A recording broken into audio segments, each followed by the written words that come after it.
राजा उशीनर की कथा। लोमश जी बोले, राजन, ये विंशन तीर्थ है। यहाँ सरस्वती नदी अदृश्य हो जाती है। ये स्थान निषाद देश का द्वार है। यहाँ इस विचार से कि निषाद लोग मुझे ना देखें, सरस्वती भूमि में समा गई है। इसके आगे चमसोदभेद नाम का स्थान है, जहाँ सरस्वती फिर प्रकट हो जाती है और जहां इसमें समुद्र में मिलने वाली सब पवित्र नदियां मिल जाती हैं। ये सिंधु नदी का बहुत बड़ा तीर्थ स्थान है। इसी जगह अगस्त जी से समागम होने पर लोपामुद्रा ने उन्हें पति रूप से वरण किया था। ये विष्णुपद नाम का पवित्र तीर्थ दिखाई दे रहा है और ये विपाशा नाम की परम पवित्र नदी है। हे शत्रुदमन, ये सबसे पवित्र काश्मीर मंडल है। यहाँ अनेकों महर्षि निवास करते हैं। तुम भाइयों के सहित उनके दर्शन करो। ये मानसरोवर का द्वार दिखाई दे रहा है। इस तीर्थ में एक बड़े आश्चर्य की बात है।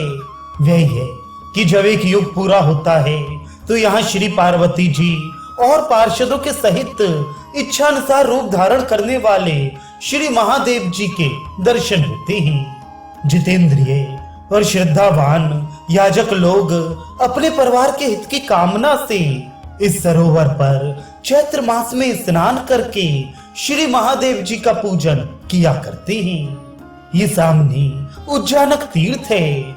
इसके पास ही ये कुशवान सरोवर है। इसमें कुशेशय नाम के कमल उत्पन्न होते हैं। पांडुनंदन, अब तुम भृगुतुंग पर्वत को देखोगे। पहले समस्त पाप को नष्ट करने वाली इस वितस्ता नदी के दर्शन करो। ये यमुना की ओर से आने वाली जला और उपजला नाम की नदियां हैं। इन्हीं के तट पर यज्ञानुष्ठान करके राजा उशीनर इंद्र से भी बढ़ गए थे। राजन, एक बार इंद्र और अग्नि उनकी परीक्षा करने के लिए आए। इंद्र ने बाज का और अग्नि ने कबूतर का रूप धारण किया। इस प्रकार वे यज्ञशाला में महाराज उशीनर के पास पहुंचे। तब बाज के भय से डरकर कबूतर अपनी रक्षा के लिए राजा की गोदी में छिप गया। तब बाज ने कहा, राजन, समस्त राजागण केवल आपको ही धर्मात्मा बताते हैं। सो आप ये संपूर्ण धर्मों से विरुद्ध कर्म कैसे करना चाहते हैं? मैं भूख से मर रहा हूँ और एक कबूतर मेरा आहार है। आप धर्म के लोभ से इसकी रक्षा ना करें। राजा ने कहा, महापक्षिन, ये पक्षी तुमसे डरकर भयभीत हुआ अपने प्राण बचाने के लिए मेरी शरण में आया है। इसने अभय पाने के लिए ही मेरा आश्रय लिया है। यदि मैं इसे तुम्हारे चंगुल में ना पड़ने दूं तो इसमें तुम्हें धर्म क्यों नहीं जान पड़ता? देखो, ये घबराहट के मारे कैसा कांप रहा है। इसने प्राणों की रक्षा के लिए ही मेरी शरण की है। ऐसी स्थिति में इसे त्यागना तो बड़ी बुराई की बात है। जो पुरुष ब्राह्मणों की हत्या करता है, जो जगन माता गौ का वध करता है और जो शरणागत को त्यागता है, उन तीनों को समान पाप लगता है। बाज बोला, राजन, सब प्राणी आहार से ही उत्पन्न होते हैं और आहार से ही उनकी वृद्धि होती है तथा आहार से ही वे जीवित रहते हैं। जिस धन को त्यागना अत्यंत कठिन माना जाता है, उसके बिना भी मनुष्य बहुत दिनों तक जीवित रह सकता है, किंतु भोजन को त्याग कर कोई भी अधिक समय तक टिक नहीं सकता। आज आपने मुझे भोजन से वंचित कर दिया है, इसलिए मैं जी नहीं सकूंगा और जब मैं मर जाऊंगा तो मेरे स्त्री बच्चे भी नष्ट हो जाएंगे। इस प्रकार इस कबूतर को बचाकर आप कई प्राणियों की जान के गाहक हो जाएंगे। जो धर्म दूसरे धर्म का बाधक हो वह धर्म नहीं, कुधर्मी ही है। धर्म तो वही है जिससे किसी दूसरे धर्म का विरोध ना हो। जहाँ दो धर्मों में विरोध हो, वहाँ छोटे बड़े का विचार कर जिसका किसी से विरोध ना हो, उसी धर्म का आचरण करे। अतः राजन, आप भी धर्म और अधर्म के निर्णय में गौरव और लाघव पर दृष्टि रखकर जिसमें विशेष पुण्य हो, उसी धर्म के आचरण का निश्चय करें।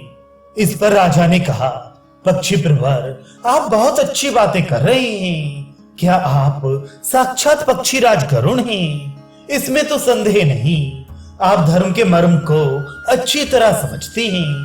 आप जो बातें कह रहे हैं वे बड़ी ही विचित्र और धर्म सम्मत हैं। मैं ये भी देखता हूँ कि ऐसी कोई बात नहीं है जो आपको मालूम ना हो, किंतु शरणार्थी के परित्याग को आप कैसे अच्छा मानते हैं?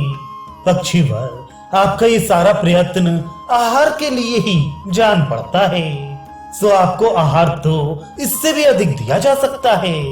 लीजिए, मैं आपको शिवी प्रदेश का समृद्धशाली राज्य देता हूँ और आपकी जिस वस्तु की इच्छा हो वह मैं दे सकता हूँ, किंतु इस शरण में आए हुए पक्षी का त्याग नहीं कर सकता। वह अकबर, जिस काम के करने से आप इसे छोड़ सकें वह मुझे बताइए, मैं वही करूंगा, किंतु इस कबूतर को नहीं दूंगा।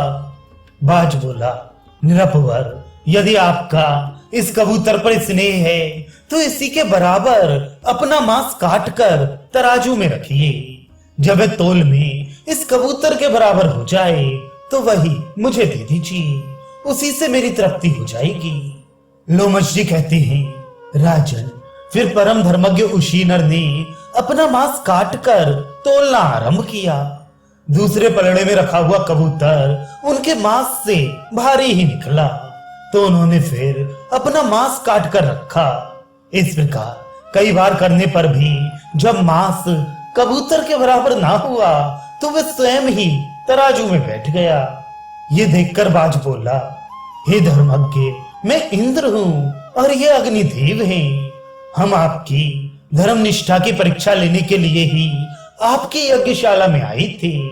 राजन, जब तक संसार में लोगों को आपका स्मरण रहेगा तब तक आपका सुयश निश्चल रहेगा और आप पुण्य लोकों का भोग करेंगे। राजा से ऐसा कहकर वे दोनों देवलोक को चले गए। महाराज, ये पवित्र आश्रम उसी महानुभाव राजा उशीनर का है। ये बड़ा ही पवित्र और पापों का नाश करने वाला है। आप मेरे साथ इसके दर्शन करें।